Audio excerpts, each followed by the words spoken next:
دعائے مغفرت۔ عجیب سا خواب تھا، وقت کا پتہ ہی نہیں چل رہا تھا، کچھ خبر نہیں تھی کہ صبح کا دھندلکا ہے یہ شام کا ملگجا سما۔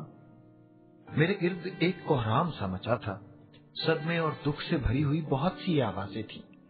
میرا گھر لوگوں سے بھر گیا تھا اور گھر میں موجود ہر شخص اشک بار، ہر دل نوحہ کنا تھا۔ عجیب افراتفری کا عالم تھا، لوگ میرا نام پکار پکار کر بین کر رہے تھے۔ میری چارپائی کے گرد بہت سے لوگ جمع تھے۔ مسلسل رونے کی آوازیں گھر کے ہر کونے سے وقفے وقفے سے بلند ہو رہی تھی۔ فضا میں ایسا علم چھایا تھا کہ لگتا تھا آج آنسوؤں کی یہ برسات میرے سارے گھر کو بہا کر لے جائے گی۔ غم و اندوہ کے اس منظر کا مرکزی کردار میں تھا، جس کی چارپائی کے گرد سب رو رہے تھے۔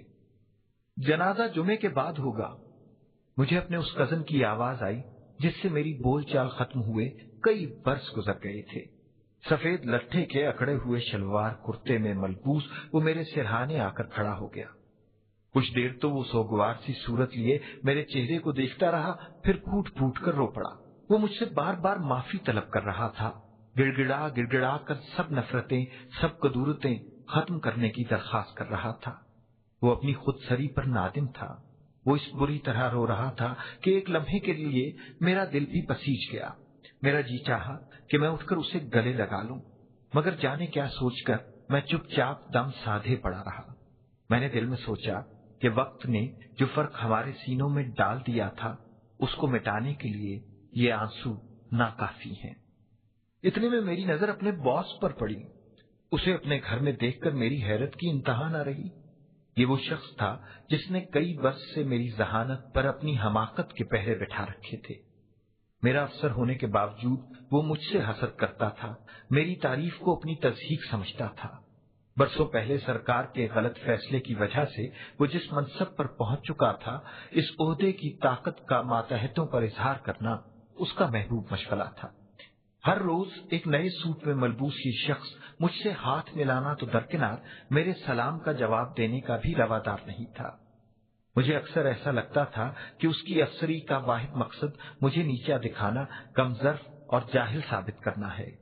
اس کے کہے ہوئے بہت سے جملوں کی کاٹ، سرکاری دستاویزات پر میرے خلاف لکھے ہوئے ریمارکس ہمیشہ میرے دل میں کسی زخم کی طرح تازہ رہتے۔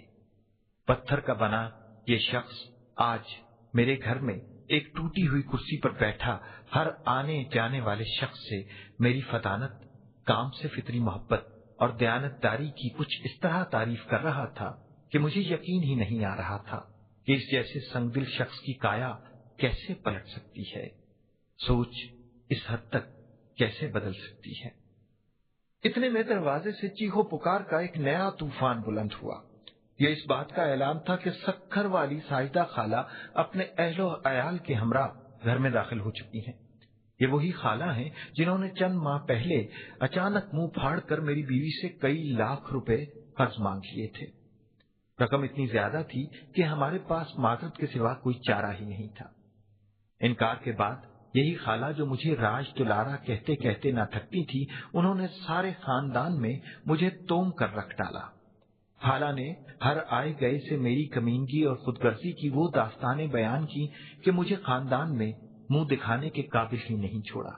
میں ان کی بدولت اب اپنے لوگوں کی نظر میں ایسا شخص بن گیا تھا جسے مال و زر کی ہوس نے اندھا کر دیا تھا، جس کے دل میں قریب رشتہ داروں کے لیے کوئی نرم گوشہ نہیں تھا۔ اسی ظالم شخص کی یاد میں ساجدہ خالہ کچھ اس طرح دھاڑے مار رہی تھی جیسے واقعی میری موت واقع ہو گئی ہو۔ میری بیوی میرے سرہانے وہ سیاہ لباس پہنے بیٹھی تھی جس کو ٹیلر سے وقت پر نہ لانے کی وجہ سے وہ مجھ سے کئی دن تک ناراض رہی تھی۔ سر پر دوپٹہ لیے نمناک آنکھوں کے ساتھ بیٹھی ہر آئے گئے سے اپنا سب کچھ لٹ جانے کا رونا رو رہی تھی۔ اس کی گفتگو میرے لیے سخت حیرانی کا سبب تھی، اس لیے کہ تمام عمر اس کے پاس میرے لیے صرف شکایتیں ہی شکایتیں تھیں۔ وہ میری طبیعت کے ہر پہلو سے نالاں اور ہر عادت سے بیزار تھی۔ زندگی میں خوشی کے لمحے ہم نے کم ہی گزارے تھے، شاید کبھی مسرتیں ہمارے دروازے پر بھی دستک دیتی تھی،